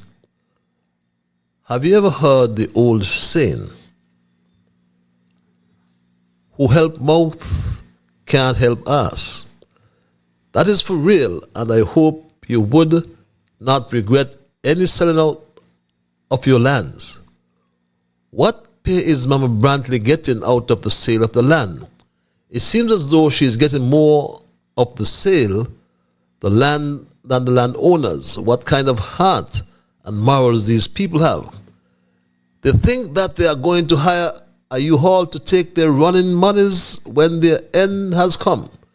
Have you noticed that when some people are funding scams, they face features are changed to ugly because they are too concerned in scamming. Thanks, and ni ho ha ho, no land for sale. Me no have no land for sale. Do call me number. Read this email. Let's go back to the lines. Thank this caller for holding. Call you live. 941, call you live. Hello there. Hello, Patel. Hello. How are you? Oh, that sounds like the major. The major. I am peaceful. Yes. I am peaceful, major. What about yourself? Well, I'm trying to be peaceful. I am trying to be peaceful. But what I want to tell you tonight, I am listening to the whispering. And I'm a bit biblical tonight. I'm a bit biblical tonight, Patel. Biblical. Listening to the whispering that the Lord have said that you must go outside on the mountain and before the Lord, and He will be passing. You must go outside on the mountain when the Lord will be passing. And when He passing, right after there will be a fire there. There will be fire there. When He passing, there will be fire. And because there will be fire, you'll get a tiny sound whispering. You'll get a tiny sound whispering that trouble is in the land. And because trouble is in the land, and because of the tiny whispering, because people will be loud all the time, but it's still that nobody's studying them. So therefore, now He is afraid of them that He will be passing, that there will be a tiny whispering. And then there the people will have to listen. So right now, how things are going, the people have to listen. There is a lot of talking now. This is a lot of talking. This is serious time. You understand what I'm saying? Mm-hmm. You understand me, Patel? Yes, I'm listening, Major. Yes. You see, after whispering all the time, people whisper, but you're right about taking it on. But think that nobody taking it on. The Bible said that God went on the mountain. And when He went on the mountain, this is the time He was passing. And when He was passing out, the whispering become tiny. And because of the whispering become tiny, it's even now that serious. And look like they started. They wanted to start it. Thank you very much. Thank you very much. Dear brother Major, in a biblical mood tonight. God went on the mountain. But my Straight Talk family, it's 9:44. You may have just joined us. And yes, while we are taking your emails and we are taking your calls, for those who may have joined us belatedly, we made the point that, and think about it, this Belgian, Olivier Janssen, who is, according to him, and we are a division, obviously an economic citizen. But why would he want to bring Nevis like a Monaco, or a Dubai in the Caribbean? Why do we want to bring 10,000 people to Nevis? These are pertinent questions we need to ask. What would be the outcome of such an eventuality? Caller, you're live. Yes, thank you once again, Brother Patches. Now, I'm back on Nevis. Now, I need to know who gave Mark Brantley and his wife the audacity to make that leap, that quantumization of leap? Who gave them that audacity? Can somebody tell me? I mean, don't they realize how gutless, raping, gluttonous, generalship these people are? They're selling their soul for money. This is Judas. This is Judas. We can't allow this thing to happen. We cannot. The love of money is the root of evil, and is pure evil and chaos. This man and his wife is bringing down on the country and the followers. And at the end of the day, when God says, cancer, or whatever's form of sickness on you, tell God I have money. Tell God I have money to save you. Why these people want so much money? Why these people are selling out? Don't they know there is a God watching over them? Look at the wickedness.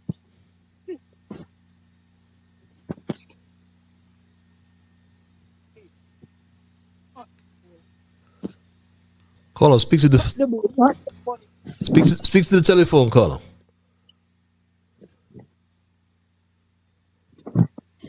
Hello?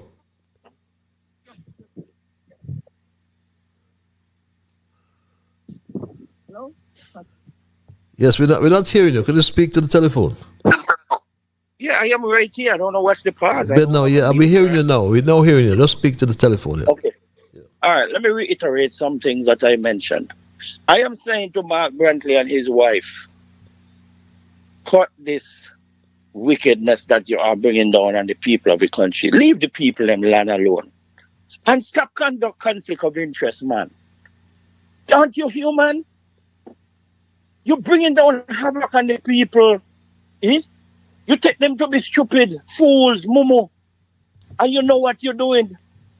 I know what's going on, you know. I'm not going to say like other people, I don't know what's going on. I know what's going on, but I'm going to tell you all. Lord, people, give me a chance. Let me topple Mark Brantley. Let me topple the Prime Minister in St. Kitts and Nevis. They are all part of this entourage of destruction. Okay. And they have to be get rid of. Okay? Okay. We're going to bonfire on them. Because they are bad people. Very bad. Very, very bad. We don't need you people. We got to get rid of all you. Okay, man. Thank you very much, Patrice. This is my last call. Thank you If people don't listen, you are not going to listen again, you know, because this is your last chance, you know. When you have guys like me, Winston Welcome, Burl Jones, Ian Patches.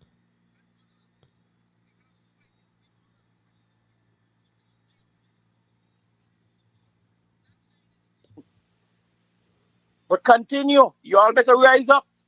You all better rise up. Thank you. Okay, thank you very much. And my quotation for tonight, I read, coming from my first caller. There is no calamity greater than lavish desires. There is no greater guilt than discontentment, and no greater disaster than greed. And my caption, like I said, destiny. That's the name of the project. It's a land grab that further enriches the Brantleys. And I gave you a snapshot of what Sharon Mama Brantley, who is, as Mark the Snake Brantley told us, she is the go-between the developer and the landowners. I did not fabricate that. He said this, my Straight Dog family. My question is the basically what should I call it, a list or whatever there is, a client relationship list between the developer and any firm to remove any perception of bias. So you want a list of what? Because the developer is a company, as I believe it's called South Nevis Limited, and that company is working with my wife and others who are reaching out to people and asking people if they're minded to sell their land. Okay. So who do you want to see on that list? Okay. So just trying to confirm. I don't want to misunderstand what you just stated. You just stated that your wife's real estate company is working with the developer to have the land sold or whatever it is in that area? To reach out to landowners, bearing in mind, as I said, that the lands over there are private, and to ask them if they're minded to sell their land. So she's acting as a go-between between her client, who's the developer, and landowners, and asking if they're minded to sell their land. That's coming from the Premier, as most people refer to him as the snake, Mark Brantley. And my Straight Dog family offers, it is reliably rumored, of up to $250,000 per acre have been made to some landowners. And remember, they require 2,400 acres of land. And if you do a quick calculation, that would equal to $600 million to be paid for the land. Well, Sharon Mama Brantley, the wife of Mark Brantley, we were told is a good realtor. So the minimum commission she would be paid, we estimate, is about 8%. That means she would earn $50 million. Yes, $50 million. Now, according to Premier Brantley, the snake, whether these 10,000 people become citizens or not, they will have to pay the CBI fees. Well, the law firm Daniel Brantley, in which Premier Brantley is the majority shareholder, will therefore possibly generate $15,000 per application, or per applicant for the zone. Therefore, from 10,000 at 15,000, that's $150 million that Daniel Brantley's law firm will rake in. Well, my Straight Dog family, if the prison project was a big scam according to the disgraced Attorney General Garth Lucifer Wilkin, then this Destiny project is going to be the biggest scam of the century in the Federation of St. Kitts and Nevis. And Premier Brantley claimed that he was in the yard when the cabinet approved the prison project. But he cannot deny the part he continues to play in this biggest scam, this sellout of the century, as he still is an integral part in the passage of the enabling legislation and the approval of this project.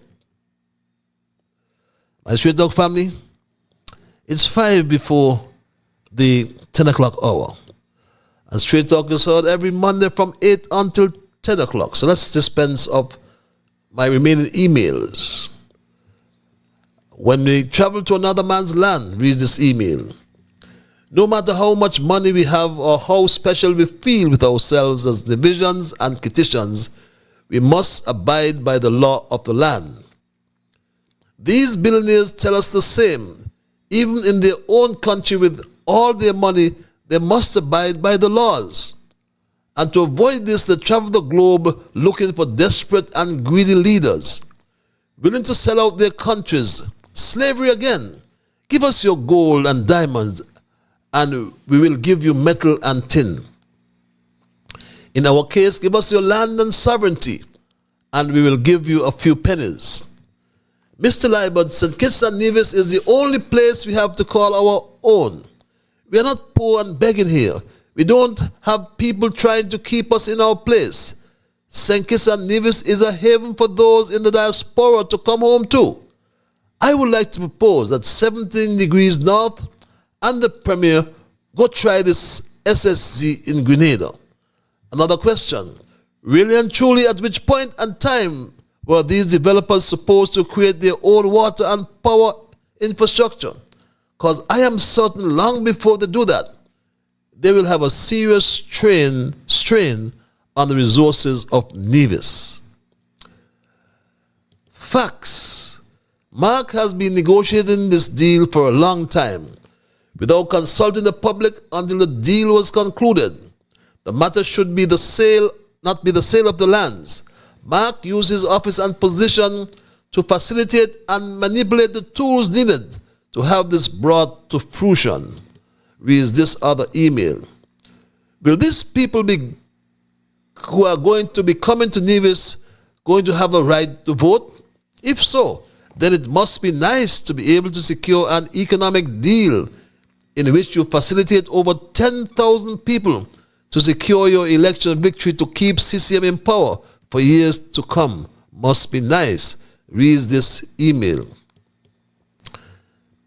Dear fellow citizens, I am writing to urge you to protect our beloved island's land and heritage. As Nevisians, we have a right to our birthright and a responsibility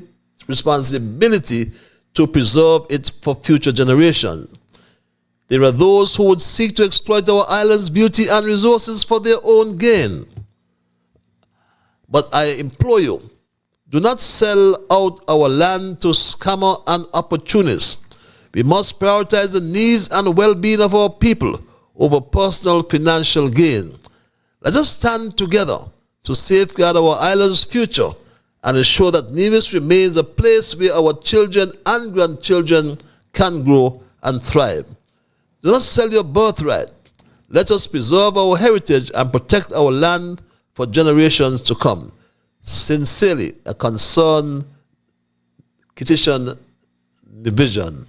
Oh my, I did not see that note to the bottom of that email.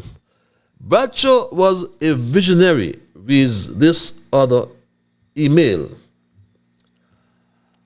He warned us about selling land to foreigners.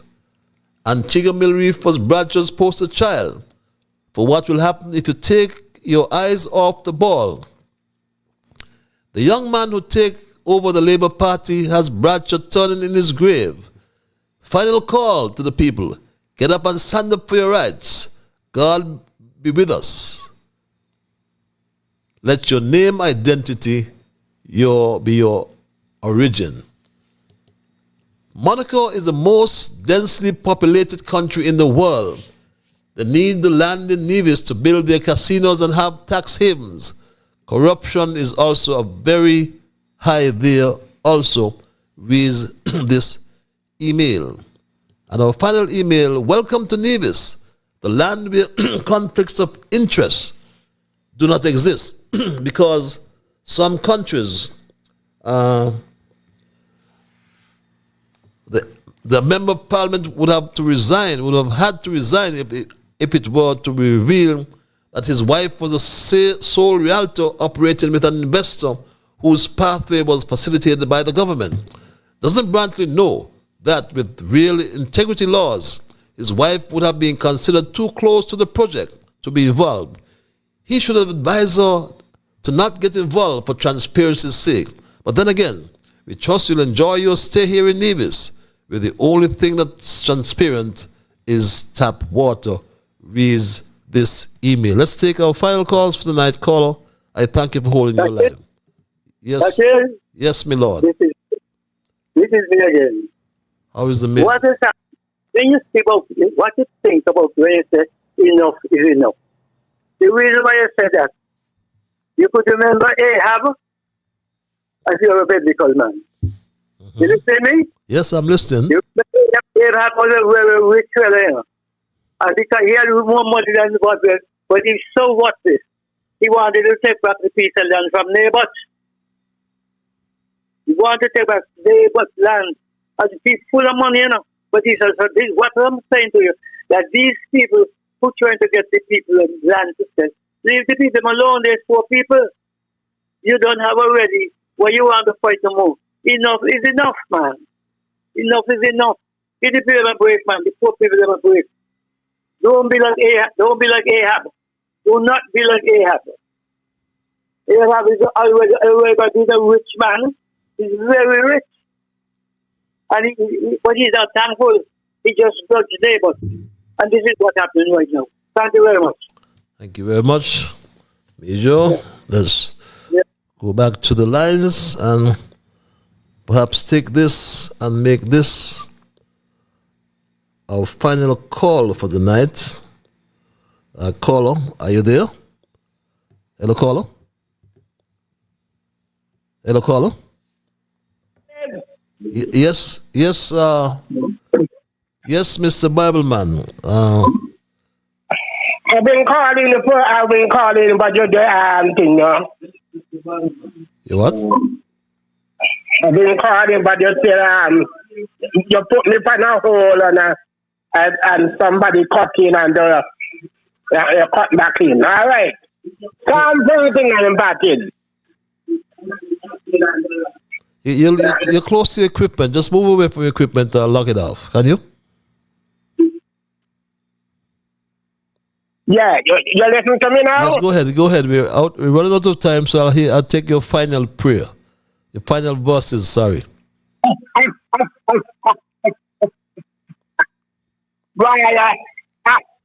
That's your prayer. That's your amen then. Oh, here it is. That is Psalm 49. So. Hear the word of God, Mr. Patrick. Now, he said, where do I allow so much time to say where I'm there? Yes.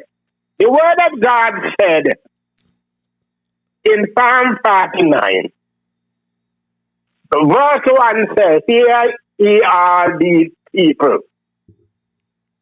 Give the ear to the inhabitants of the world, both low, high, and rich, and poor, come together." Now, therefore, here it said,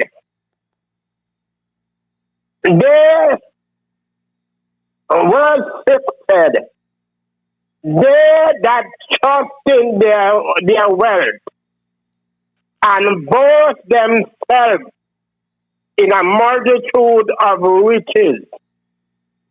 Now, verse 7, "None of them can redeem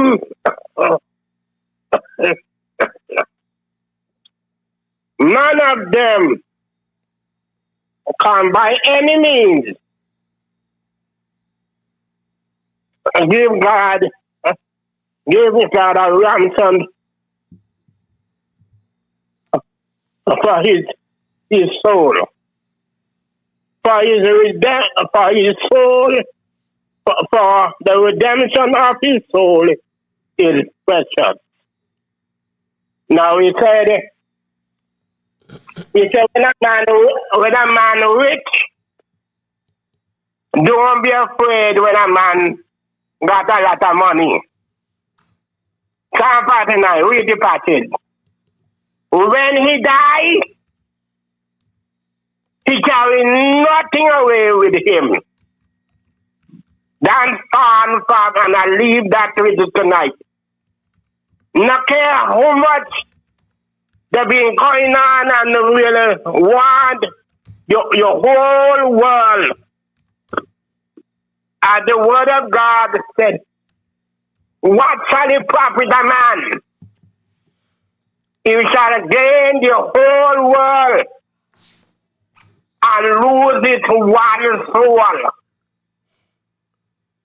He said, what is it profit you? So all what's going on present now, God is saying to you tonight, what shall a man, what is profit a man? God is the man's soul, the redemption of the soul is precious. Okay. So, Mr. Patel said, in Ecclesiastes said, naked I come out of my mother's womb, and naked I shall return. Nothing. Me not carry back nothing. Well, I am going to eat and drink the fruit of my labor when the time comes and when the rapture takes place. I God. And I'm thanking God for that. Patrick, good night. Have a pleasant night, then. Have a pleasant night as well. See you. And thank you for your biblical intervention. And as we wind down, my Straight Talk family, yes, land grab and the further enrichment of the Brantleys brings into question the procedures or protocols that were followed. It exposes the systemic flaws and the breakdowns in communication. The actors involved, the Premier and his wife,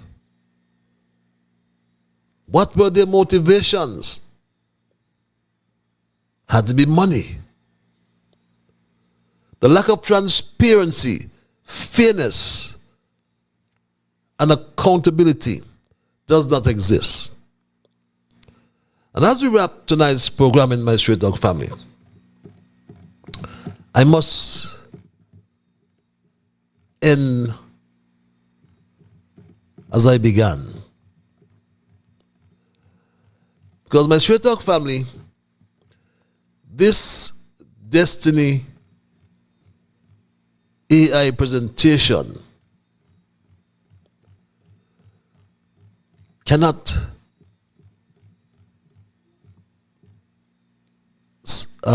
nullify all the anomalies that exist in this project. Remember, as I said, in 2022, Mark Brantley told the country about these plans he had for the South Corridor, he called it. We want to do that South Coast Road to open up the South Coast of Nevis for development. I've dubbed that our Southeast Peninsula 2.0 because we recognize this Kennedy Simmons Highway in St. Kitts opened up the Southeast Peninsula for development. We want to do the same because from you leave Long Point all the way around to Gingerland, there's no development, no infrastructure. We want to change that. He wanted to change that. He drew parallels to the Kennedy Simmons Highway, which opened up St. Kitts for local development, opened up the Southeast Peninsula. And he dubbed it his Southeast Peninsula 2.0. But today, what do we see? We see that promise hijacked by greed, hijacked by foreign interests, hijacked by the illusion of prosperity. And in comes this Belgian-born Olivier Janssen, who claims that he's an Nevisian. with no roots in the soil, no lineage in our struggle, and no mandate from the people of Nevis and St. Kitts. Yet he unveils a plan to transform our sacred South Coast in what he calls a Monaco, Dubai in the Caribbean. Imagine that, my Straight Talk family. Hello, fellow Nevis and Kittians. My name is Olivier Janssens, and I'm the founder of Destiny. I have been proud to call myself a Nevisian for almost a decade now. And in that time, I have come to see both the challenges and the immense opportunities of our island. Around the world, special economic zones have transformed entire nations. Dubai is perhaps the clearest example. What was once a small trading port is now a global hub of wealth, innovation, and opportunity. Europe has Monaco, and the Middle East has Dubai, but the Americas still lack their own equivalent. I believe Nevis can seize that role. The first country in the Caribbean to create a modern zone of this kind will not only uplift its people, but could become one of the wealthiest and most desirable regions in the world. When I looked at Nevis, I saw a place ready for transformation. The southern corridor of the island is today completely undeveloped and sadly in decline. Erosion eats away more land each year. Yet this very area, if properly managed, holds the potential to become the engine of Nevis's future. Imagine the plan to turn it into a glittering haven for the rich, the powerful, and the foreign. They call it Destiny. But let's call it by its real name, economic colonization. No matter what they tell us now, this Destiny zone is not about us. It is not for us, and certainly it is not with us. Our people will be displaced, our lands will be lost, not least, our lands will be lost. Foreigners will control the land, and while we are promised crumbs in the name of jobs and so-called profit sharing. But what of transparency? To date, we don't know how much Mr. Johnson plans to invest. What is the cost of this development? We don't know how much profit he expects to extract. But we know who stands to benefit, a select few, not the people. But my Straight Talk family, as we wrap tonight's programming, the issues we will have to confront, and confront them expeditiously. Because, my Straight Talk family, what is happening next door is a scam. It is real. And my Straight Talk family,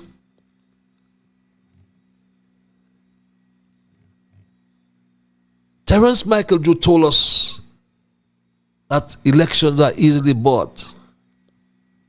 So what would motivate Garth Lucifer Wilkin, the son of Kessie, Charles Wilkin, to introduce campaign finance laws? Those 10,000 people on the South Coast, can they vote? Would they vote? Those are questions. Pertinent questions one can really and should ask. My Straight Talk family, what do you say? What do you say, my Straight Talk family? But as we wrap tonight's programming, I conclude we are not for sale. Our land is not for sale. Our children's future is not for sale. So we must demand many things, my Straight Talk family. But the unchecked sale of 20% of the Vision land to foreign interests is not development. It is dispossession.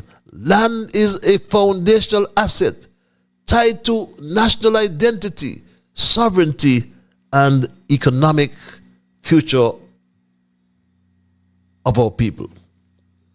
Unlike Belgium, where strong land use policies protect local interests, St. Kitts and Nevis lacks the regulatory framework to safeguard its territory from speculative exploitation. So if the concept of libertarian enclaves and private zones is so beneficial, why is Johnson not pioneering them in his own country? The answer is clear. No responsible nation gives away its future. We must regret the illusion of becoming a new Dubai or Monaco built for outsiders while our people are priced out and pushed aside. What Nevis needs is not foreign control zones, but a national land use management plan driven by the people and for the people. The time, my straight dog family, for quiet concern is over. What is happening demands national attention, civic action, and if necessary, peaceful uprising. Our land is our legacy, not a commodity for sale. Terence Michael July and Snake Mark Anthony Graham Brantley have facilitated the design of the biggest scam ever in St. Kitts Nevis and Nevis. Yes, destiny, a land grab that further enriches the Brantleys, must not be allowed to be implemented in Nevis, as St. Kitts will be next in line. We've taken it to the court of public opinion. What about taking it to the court of law? We have to stand in the way of this scam. That's my story tonight, my Stray Dog family, and I am not going to change it. I want to thank Almighty God for guiding our conversation tonight. As always, I want to thank you, the many listeners, those of you who call, and those who sent emails. Remember, those of you who viewed as well. Remember, whatever your mind conceive, that you will achieve. But first of all, you got to believe. So when you wake in the morning, thank God for the morning light. Thank Him for taking you through the night. And my Stray Dog family, keep moving on. Until we connect on Thursday for another edition of Straight Talk, be good to yourselves and to all whom you meet. And remember, keep moving on.